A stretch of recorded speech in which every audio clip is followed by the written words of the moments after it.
I would like to begin by congratulating Salisis for organizing this conference, but also very much Statin in the same way that you were in Dr. Watson's face. I would say that Ms. Coy was a very active partner with UNFPA in organizing our participation in this conference, so congratulations to both of you on bringing this forward.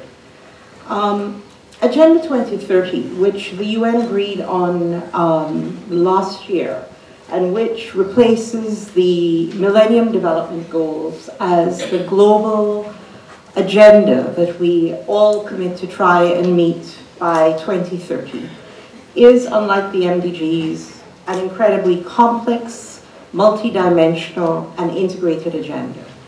And I would like to start there because it is impossible for any country in the world, no matter how big or how small, how well-resourced or how badly resourced, to achieve any one of those goals without a firm embrace of data analysis, and informed decision-making. It is just too complex. It was designed for complexity.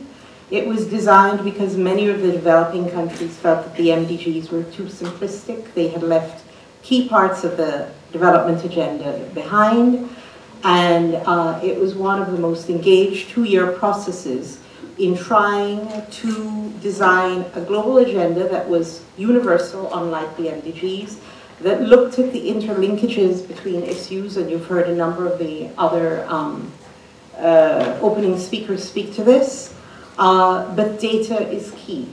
And like those before me, I regret that in the more years that I wish to refer to, so let us just say more than a decade, in the UN, I've seen the Caribbean go from, the English-speaking Caribbean go from the region that shaped so many of these global agendas to being rather far in the back. And without hesitation, one of the reasons that I put to this is that the Caribbean has backed away from data. It has backed away from informed decision-making. And I really salute the effort of Salisis to bring these issues back onto the table across the region. As I mentioned, Agenda 2030 has the bold ambition of leaving no one behind and of reaching the furthest behind first. This requires countries to have the capacity to generate informed targets for national development based on the knowledge of who is furthest behind, where they are located or moving to, why they are the furthest behind, and what is the context of their needs. Yet, as has been noted, in many countries of the world, and particularly in this region, data systems that are needed to count, diagnose, monitor, and project such population profiles are weak, and regrettably in the Caribbean are focused more on generating rather than using the data. There are more than 230 indicators for sustainable development that will be tracked over the next 15 years. And there is an enormous divide between the aspirations on this and the evidence-based policy that we need to get to.